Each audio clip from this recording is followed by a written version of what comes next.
What's going on, ladies and gentlemen? Welcome back to another solo leveling Arise video. It's your boy Payne. We got a special one for you today. All right, we're going to be doing a comparison to tier lists. That's right. There aren't many tier lists out there to compare to because I'm usually the only one that makes one. But this time around, we've got four of the best players. Actually, three that I know very well.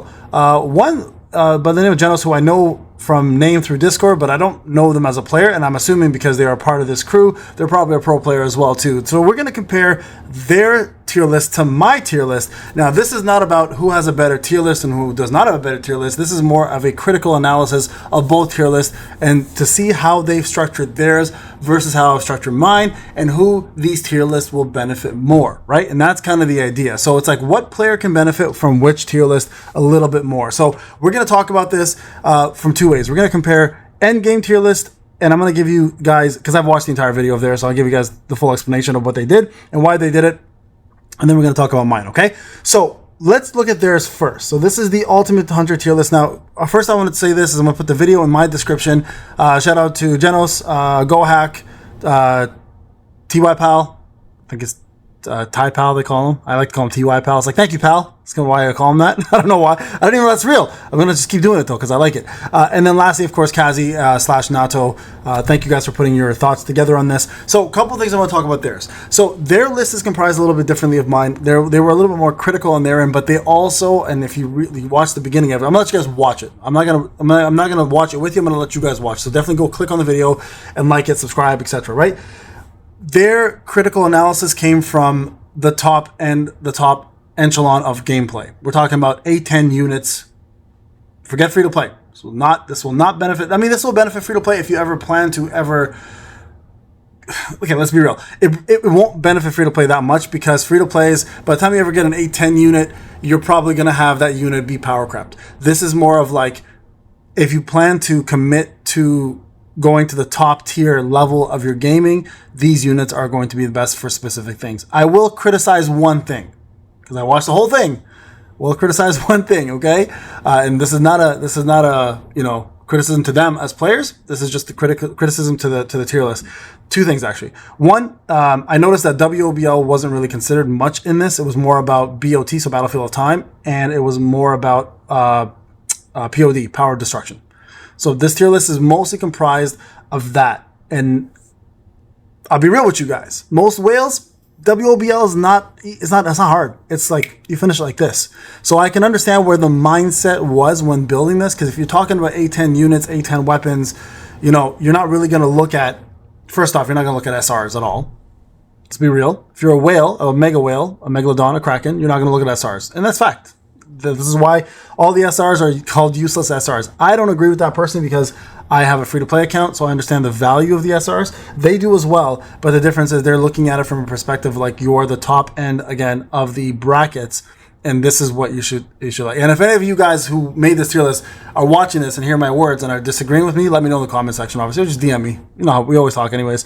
So, with that being said, let's look at their tier list. Actually, I'm going to get right to the end of it. And let me see where and we're going to compare it from the bottom to the top of the SSRs, okay? Now, here's the difference between their tier list and my tier list. The rankings are exactly the same, okay? So, except I have a triple S section. They have a double S section. That's where theirs stops.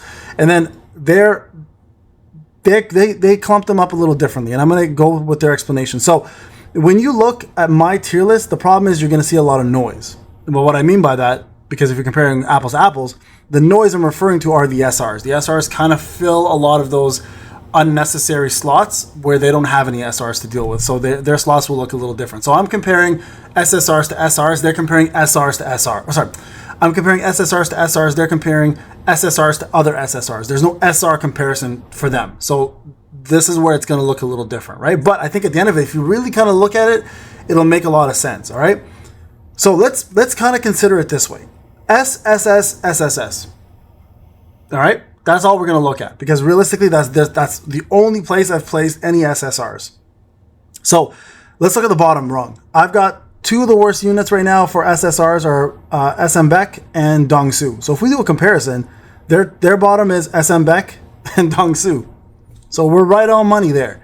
The only person they didn't add I didn't add to this list as the bottom rung for them is Beck. Now, I understand their logic. He has fallen off. He's not a great breaker anymore. His animations are super slow. He doesn't do much damage, etc. I only put him up by one slot on mine, right? I have him up here, one slot on mine, because of his defense shred. He has a good defense shred. So when you're using hunters and you need a defense down, he's actually a pretty good unit to bring that defense down. That's the only grace he had to going up a slot versus the other two who are down where they belong, right? That's the only reason why. Now, if I were to take these guys and if we were to go like, let's say the same format, C, B, A, S, S, S, I would 100% agree with them because they're at the bottom rung. They would be at the C level, bottom rung. I agree with them. Beck, I'd still put one level above because he still has a utility. He still has a break. Neither of these guys have that. And he has defense down. Neither of these guys have that, right? So in that regard, I give him one grace. He would be the bottom rung of that grace though. All right, so I think we fully agree there, minus one contentious issue, which is Beck versus their Beck. So one level above for me, one level below for them. You guys can let me know in the comment section what you guys think of that one, okay? Now, if you go up a level, B, they've got Lim and Choi by themselves. Now, for me, let's just break down SS to B and A. B and A, okay? So I have Lim at B, I have Beck at B, and then that's where I would stop. Lim and Beck. That's it. Now, I do agree with them. Lim is better than Beck. I do agree on that one. Fully agree on there. I don't agree, though, that Choi belongs there. Okay?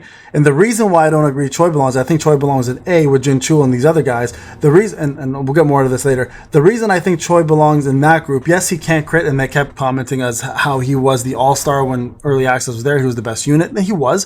And then obviously, the fact of him not critting was always going to be a big issue unless they scaled him properly and made him better. I still think from a fire perspective, he's still a fairly decent unit. I think he's better than Lim. I would 100% be using him more than Lim.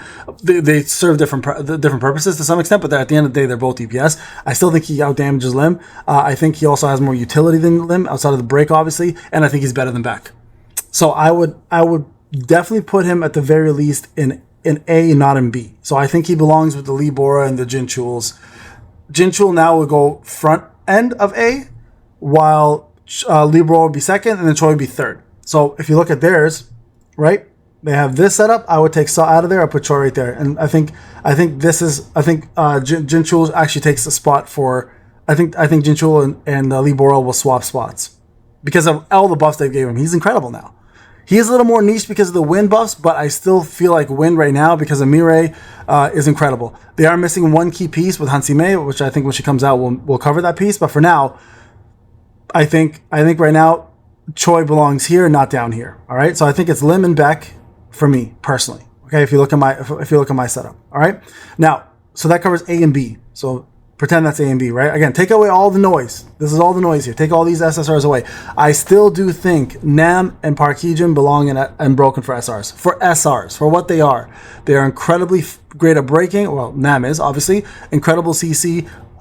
Not very good damage, obviously, but scales with HP, so very good at surviving. And then Park Hee-jin obviously is not, I don't think it's his situational. Park Hee-jin can be used pretty much almost all the time if you're looking to just build your ultimate and also give now an ultimate buff as well too. So I still think she belongs where she belongs. But again, if you were going to break it down, whether these go into the new without noise breakdown, they would probably be, both would be probably an A. So they would probably sit with Lee Bora, Choi, and Jin Chul. So Jin Chul, Lee Bora, Choi, and then go Nam, and then Park Hee-jin will probably be an A for me.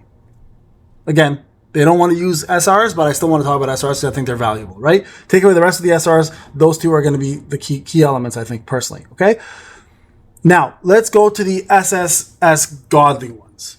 Now, this is where it gets interesting, right? Now, let's go with a unit at a time. Like, if you look at theirs again, they've got the SSS and SSS. So I'm going to just start at the top. I think we all agreed, and I agree with them, that SSS, Alicia's still the best unit in the game. I'm glad we're all on the same page on that one. I think she deserves it. I think it's going to be a while till anybody replaces her, and rightfully so. She is the queen of damage. Deserves it, 110%. Now, where the disagreement lies here a little bit is number 2 slot. Number 2 slot, they have Mirai, which, if you listen to my video, I said if you're going from a DPS perspective, she is easily number 1 or number 2. And it's a very close call with number 1. Alicia's just maybe a slight bit ahead. Mirai's just a slight bit below, or sometimes slight bit above. But the reason why I put her as number 3 and not number 2, and why Cha took number 2 for me personally, is because of the utility that Cha brings. We're talking about quick succession of attacks, we're talking about unrecoverable, and we're talking about branded, the buff. Now, most whales and krakens don't care about branded because they've got everything they need. Everything's maxed out. Precision is good. Crit's maxed out. Crit damage is insane.